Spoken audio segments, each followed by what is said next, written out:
دارایی هەرێمی کوردستان لە ساڵی 2025 هەروەها چۆن تەعامل لەگەڵ ساڵی تازە بکەین لە 2026 ئێمە لەگەڵ حکوومەتی فیدراڵ ئەگەینە کوێ ئەگەینە چی ئەمانە قسەیان لەسەر کرا.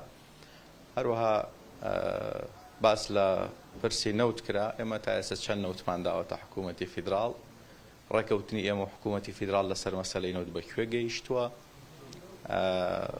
سعری نەوت و بڕی نەوت و ئەم وردەکاریانە قسەیان لەسەر کرا لە ناو کۆبوونەوەکەیە. بۆیە من ئەزانم ئەوەی کە باس کراوە لە پرسیارەکاندا هەر پرسیارم لێ ئەکەنەوە و داوای تەوزیحم لێ ئەکەن بۆ یەکسەر دێمەلاتان بۆ وەرگرتنی پرسیار و وەڵامی پرسیارەکانتانە دەمەوە سەرچاو. بەڵێ.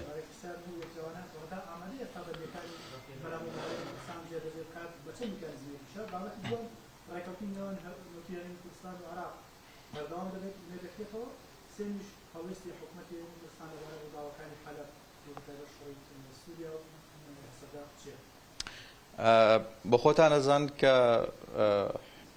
تازە سوێندی یاسایی پەرلەمانتارانی ئەنجومەنی نوێنەرانی عێراق خوراوە و هەروەها چاوەڕێی پێکهێنانی حکوومەتەکەین و لەگەڵ پێکهێنانی حکوومەتە حکوومەتی هەرێمی کوردستان ئەچێتە گفتوگۆ لەسەر مەسەلەی بودجە. ئێمە جارێکی دیکە مناقەشەی مەسەلەی موچە ناکەینەوە لەگەڵ حکوومەتی فیدراڵ، ئێمە باسی بودجە ئەکەین. بودجەی هەرێمی کوردستان چەندە؟ ئەو ڕێژەیە کە هەیە بە پێی ژمارەی دانیشتوان 14، چونکە هەتاوەکو ئێستا ئەوەی کە دراوە بە حکوومەتی هەرێمی کوردستان زۆر کەمتر بووە لە حەقی ئاسڵی و یاسایی و دەستوری خۆی. لەوانەیە پرسیار بکەن بڵێن 2 موچە نەخێر، ئێمە 2 موچەمان لێ نەچوو، ئێمە 7 موچەمان لێ خوراوە بەغەدر لە ماوەی 3 ساڵی ڕابردووە. لە ئەمڕۆوە جەنابی سەرۆکوەزیران داوای ئەوەی کرد کە وەرەقەیەک حازر بکرێت بۆی کە ئێمە چووینە گفتوگۆ لەگەڵ بەغدا بۆ کاتی یاسای دانانی یاسای تازەی بودجە لە عێراق. ئێمە لە ئێستەوە حازری خۆمان دەست پێەکەین و حازریەکانی ئێمەش لەوەیە خۆی بینێتەوە کە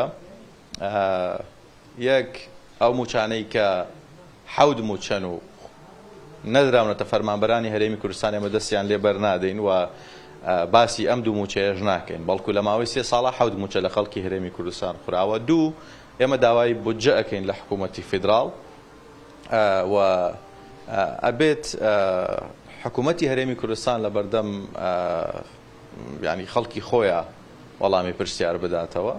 ئەبێت جارێکی دیکە هەرێمێکی فیدراڵی ئەوەی کە دەستور مافی پێداوە ممارەسەی تەواوی دەسەڵاتەکانی خۆی بکات. ڕێکەوتنی نەوتی نێوان هەرێمی کوردستان و حکوومەتی فیدراڵ لە بیدایەت بەو جۆرە بوو کە بۆ ماوەی 3 مانگ بوو. ئەگەر لە ماوەی 3 مانگە هیچ لایەنێک تێبینی لەسەری نەبێت، دەوا ئۆتۆماتێکی خۆی جارێکی دیکە ڕێکەوتنەکە تازە بێتەوە.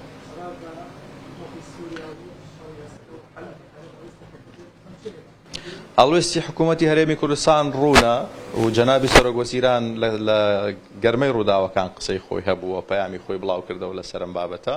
ئێمە نیگەران بووین لەو دۆخەی کە ڕوویدا. داوای ئەومان کردووە کە لە سووریا هەموو ئەو پێکهاتانەی کە هەن هەست بکەن کە حکوومەتی خۆیانە و گۆڕانکاری دیمۆگرافی نیگەرانی خۆمان لێ ڕاگەیاندووە و دەستبردن بۆ پێکهاتەی کورد نیگەرانی خۆمان گەیاندووە و پێویستە هەموو لایەک بە مەسئولیەتەوە ڕەفتار لەگەڵ ئەو دۆخەیە بکەن و جارێکی دیکە هاوڵاتیانی سڤیل، خەڵکی بێچەک، خەڵکی بێدەسەڵات و بێتاوان نەگەنەوە ئەو دۆخەی کە لە سەردەمی حکوومەتی پێشوو بینیویانە. کوردستان خان. بەڵێ.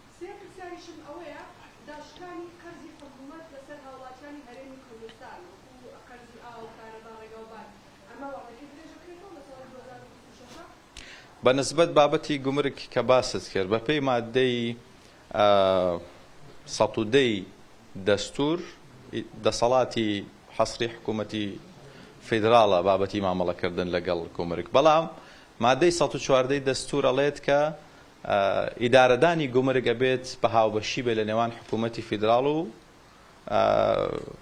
هەرێمەکان. بۆیە نیشانەی پرسیارەکە لە مادەی 114 دروستە بێت. لە مقابلە حکوومەتی فیدراڵە هەیەیەکی دروست کردو، دەستەیەکی دروست کردو بە ناوی هەیئەی گەمارک. ئەم هەیئەیە لە هیچ نەسێکی دەستوری اعترافی پێ نەکراوە و وجودی نییە، و لەگەڵ ئەمەشا داواکەن کە ئەم هەیئەیە دەسەڵاتی حەسری و کۆنتڕۆڵی تاوی گومرگەکانی هەموو عێراقی هەبێت. بۆیە ئێمە لەم پرسەیە دیسان ئەگەڕێنەوە بۆ دەستور. ئێمە هاریکاری ئەکەین، هەماهەنگی ئەکەین، بەڵام دیسان پێتەڵێ ئەم دەستەیەک نییە کە لە دەستوری عێراقیە یان لە هیچ نەسێکی قانونی عێراقیە دانی پێدانرابێت. ئێمە ئەم مادەی 114 ئەکەینە بنەما بۆ هەر پرسێک کە ڕەبتی بە گومرگەوە هەبێت. ئەو پرسەی کە ئێستا بابەتێکی گەرمە، زانی کە هەم لە میدیا هەم لە شەقامی عێراقی هەم لەناو ئەنجومەنی نوێنەرانی عێراق قسەی لەسەرەکرێت. بۆ ئەمەش حکوومەتی فیدراڵ 3 ساڵە خۆی خەڵک ڕائەهێنێت لە خاڵە گومرگیەکان، خاڵە سنووریەکان ئیشی لەسەرەکە، بەڵام هیچ پەیوەندیەک، هیچ نووسراوێکی فەرمی، هیچ بابەتێک کە داوا لە حکوومەتی هەرێمی کوردستان بکات لەم مەسەلەی لەگەڵەوان هەماهەنگ بین داوایان لە ئێمە نەکردووە. کتۆپڕ بانکی ناوەندی عێراق نووسراوی کردووە و بەبێ ئەوەی هیچ هەماهەنگی و ئاگاداریەک هەبێت لەگەڵ حکوومەتی هەرێمی کوردستانە. بۆیە لە مەسەلەی گومرگە ئەگەر دەستور بکەینە بنەما ئەگەینە چارەسەر، بەڵام ئەمەی کە ئێستا کراوە بابەتێکی نادەستوریەوە، ڕەچاوی هەرێمی کوردستان نەکراوەکو هەرێمێکی فیدراڵی. وادە دیاری نەکراوە، ئێمە تەنها خۆمان حازرەکەین بۆی کە تۆ ئەزانی کە ماوەیەکی دیکە مامەڵە لەگەڵ حکوومەتێکی تازە ئەکرێ لە عێراقا. بۆیە ئێمە خۆمان حازرەکەین کە لەگەڵ ئەم حکوومەتەیە چووینە گفتوگۆوە حازر بین و ئامادە بین و بزانین کە حەق و مافی هەرێمی کوردستان چیە داوایەوە ئەکەین. بەنسبەت ئەو قەرزانەی کە هەن لە قەرزی هاتوچۆیە ئاوە کارەبایە، ئەمە زۆر جار دێنە ناو کۆبوونەوەکانی ئەنجومەنی وەزیران ئەم باسانە. بۆ ساڵی تازە هەتاوەکو ئێستا هیچ بڕیارێک نییە، بەڵام ئەگەر بڕیارێکی تازە بێتەوە حتمما لێ ئاگدارەکرێنەوە، هاوڵاتیانی هەرێمی کوردستان لێ ئاگدارە.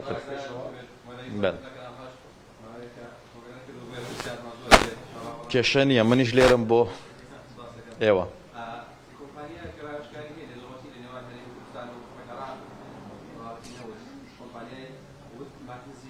بەڵێ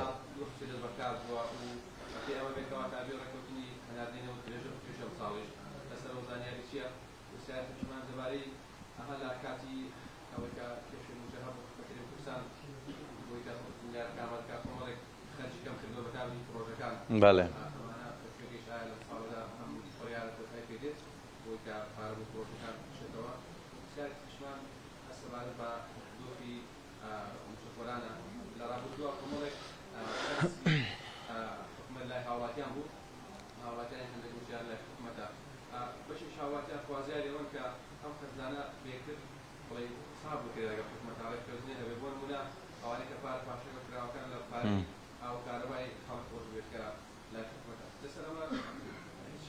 بەنسبەت پرسیار یەکەمە دەو کۆمپانیایە تقریبەن 2 هەفتەیە دەست بەکار بووە، کۆمپانیایەکی ڕایۆشکاریە، کاریەوەیە کە هەڵسەنگاندن بکە بۆ تێچووی بەرهەمهێنانی نەوت لە هەرێمی کوردستان.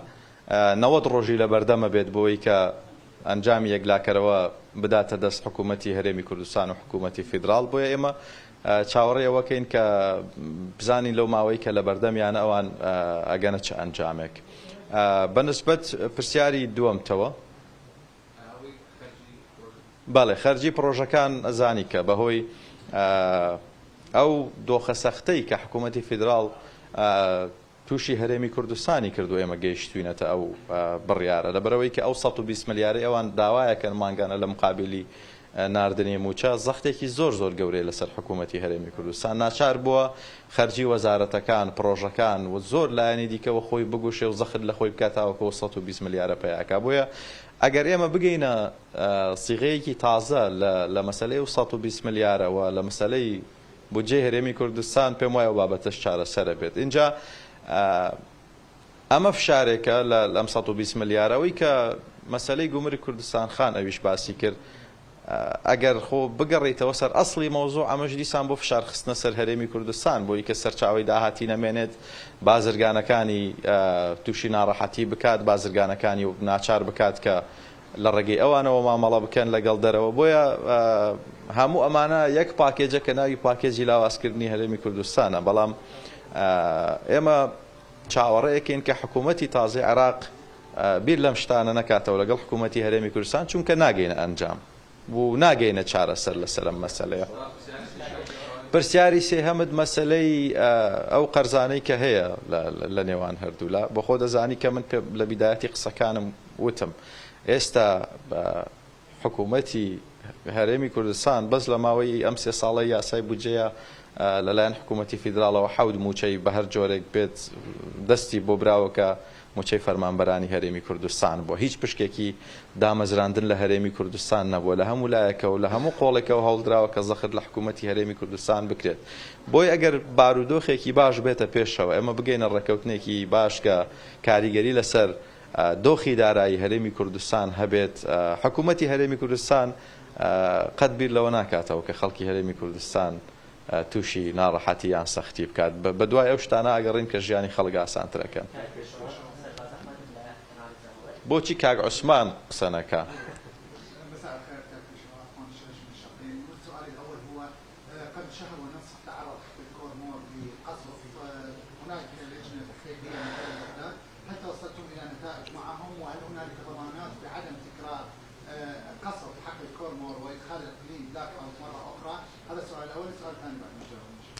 کاک عوسمان نەگەیشتوینەتە ئەنجامێک کە کەسێک بدرێتە دەست ئێمە بڵێن ئەم کەسە تاوانباری هێرشە درۆنیەکان بوو لیژنەیەک هەبووە لە حکوومەتی هەرێمی کوردستان و حکوومەتی فیدراڵ پێکەوە چەند کۆبوونەوەیکیان کردووە چەند کەسێک ناویان هاتووە کە ئەمانە دەستیان هەبووە لەم قەزیەیە بەڵام ئەم کەسانە هیچ کامێکیان دەستگیر نەکراوە وازەحە کە هەموو ئەو هێرشانەی کراون لە سنووری ئەو ناوچانە بوو کە لە ژێر دەسەڵاتی حکوومەتی فیدراڵدان بەعکسەوە نەک دەستگیر نەکراون ئەوانەی کە ناویان دەیوە گومان لێکراو پێش 1-2 ڕۆژ هەیەانەکە لە تۆڕە کۆمەڵایەتیەکان سنگ دەرەپەڕێنێت و ئەڵێت کەس ناتوانێت دەست لە من بدات بۆیە تاوەکو ئێستا ئەم کەسانە دەستگیر نەکراون و گەرانتیش بڵێ ئەگەر گەرانتی هەبێت ئەم ڕووداوانە دووبارە نەبنەوە پێشتر گەرانتی دراوە کە دووبارە نەبنەوە بەڵام دووبارەیان کردوتەوە.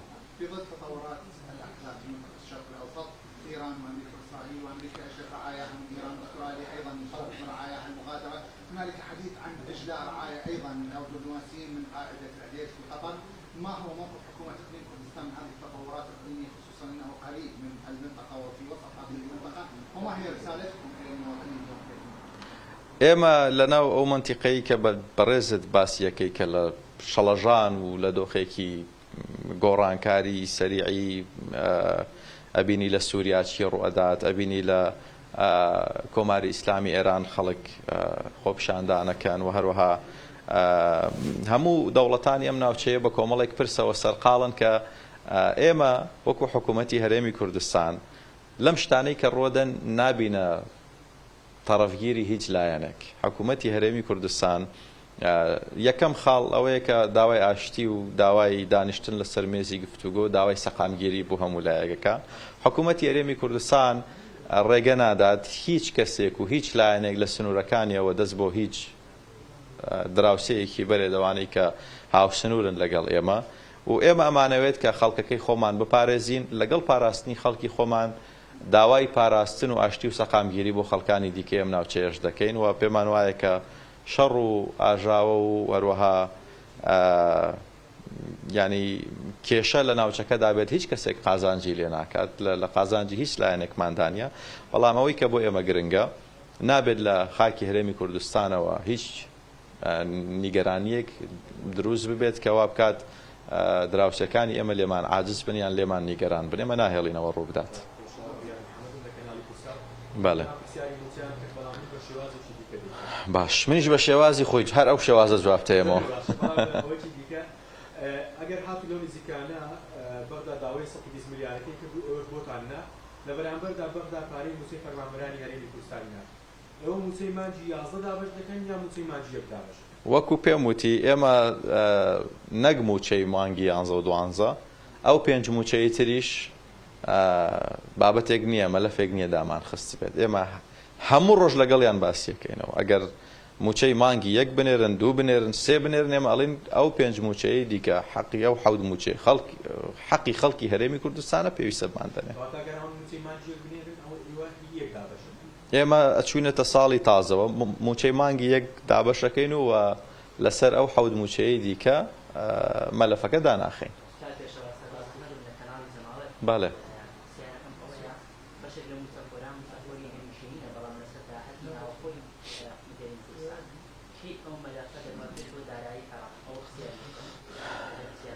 پرسیارەکەت زۆر وردە.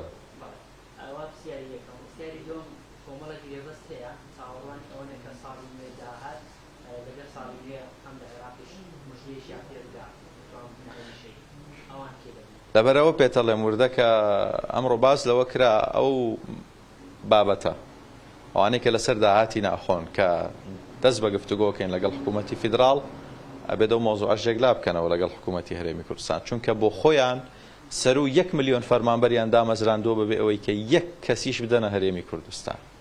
ئەو هەموو زەخت و فشارە لەسەر حکوومەتی هەرێمی کوردستان دروست بووە ئەوان قەت بیریان لەوە نەکردوێتەوە لە بەشی زۆر زۆر زەرور لە هەندێک سێکتەری زۆر زۆر زەرور ئێمە خەڵکمان پێویست بووە ئەگەر بەم جۆرە چارەمان نەکردایە کێشە دروستە بوو لەوانەی لە نەخۆشخانەکان لە قوتابخانەکان لە چەند شوێنێکی دیکە بەڵام بەشی ئێمەیان لە مەژنە داوەکو هەموو شتەکانی دیکە بۆیە ئەمە لە فابینە بەردەمیان.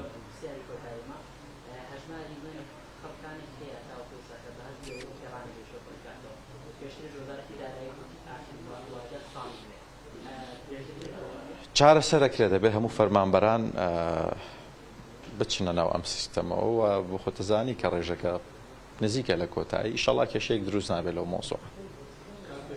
کاکەیان سەرماتە زۆر خۆت ئاوا هێناوەتەوە یەک. بەڵێ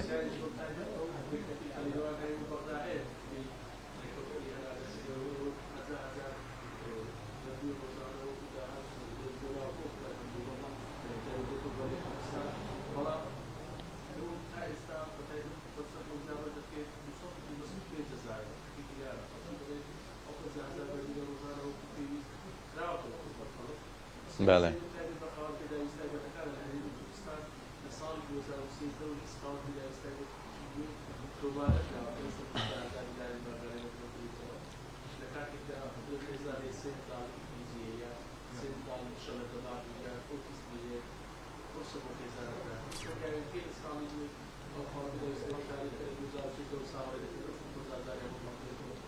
طبعا بە یەکەم شت ئەمەی پرسیارەکەی خیرت وەڵامەدەم جارێ لەگەڵ خۆت هاوسۆزم و ئەزانم کە باوکێکی ڕەنجکێشی و ئەزانم کە پیاوێکی زۆر باشی مناڵێکی ئۆتیزمت هەیە و تووشی سەختی و ناڕەحەتێکی زۆری کردویت و تۆش باوکانە و مردانە ئەگەر لە مناڵەکەی خۆت بووە ئاگام لێیە من ئەزانم کە شتێکی وا هەیە و بۆ مناڵەکەی خۆشت چ شتێک پێویست بێت ئێمە بەسەر چاو لە خزمەتتاینەوەی بە ئێمە بکرێت. ئەزانم کە ئەمە معاناتێکی گەورەیە کە هەردایک و باوکێک هەی بێت و شتێکی قورسە کە تۆ مامەڵە بکەی لەگەڵ منداڵێکی لەو جۆرەیە بەڵام ئینشەڵا خوا بۆ هەمووتان ئاسانەکات و ئەرکتان سووکە کات چکە ئەزانم ئەرکێکی قورسە بۆتان.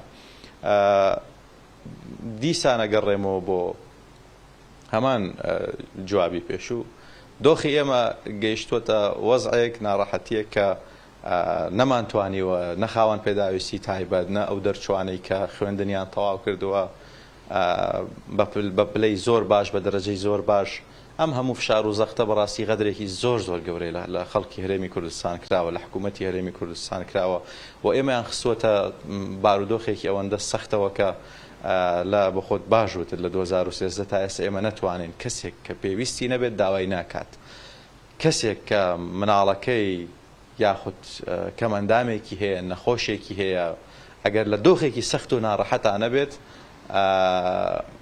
یعنی ناگاتە ئەوەی کە باز لە 150,000 بکات. بۆیە زۆر باش لەمە تێگەین.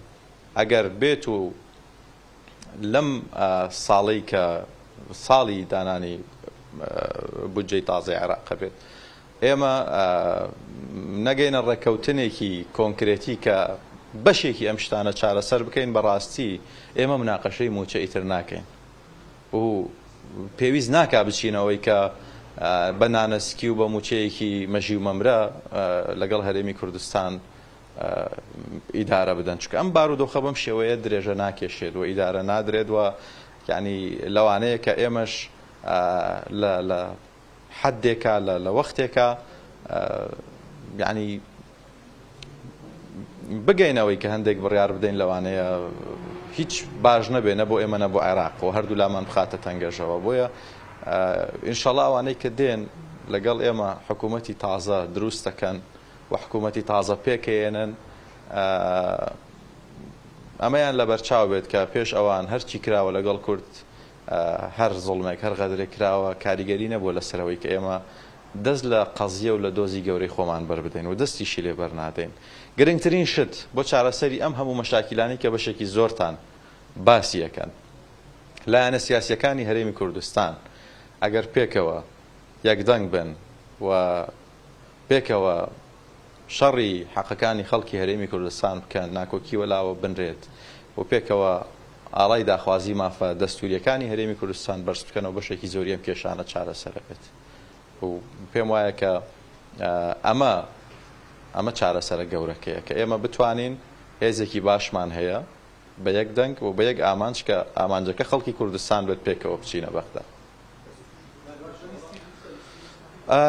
بەنسبەت لیستی موچەوە تاوەکو ئێستا هیچ خەتوەیەکی وانەنراوە لە حکوومەتی فیدراڵەوە، بەڵام ئێمە حازرین، هیچ مشکلەیەکمان نییە لەو بابەتە.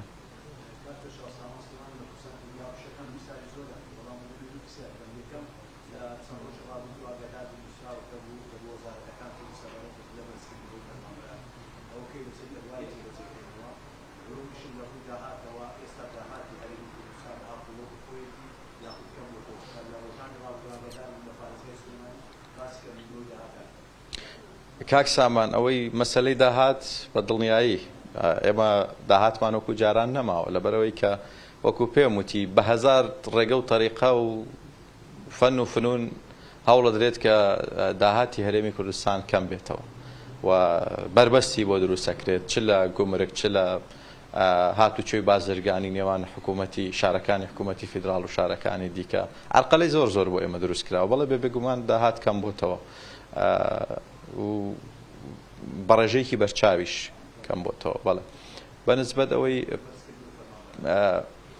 ئەوەیان وەڵاهی ئەتوانم معلوماتت دوایی بۆ وەربگرم ئەگەر ویستت توانی بە تەلەفۆن قسەم لەگەڵ بکەی من ڕاوێژێکەکەم دوایی پێتەڵێمەوە چکە بەڕاستی معلوماتم لەسەری وەرنەگرتووە.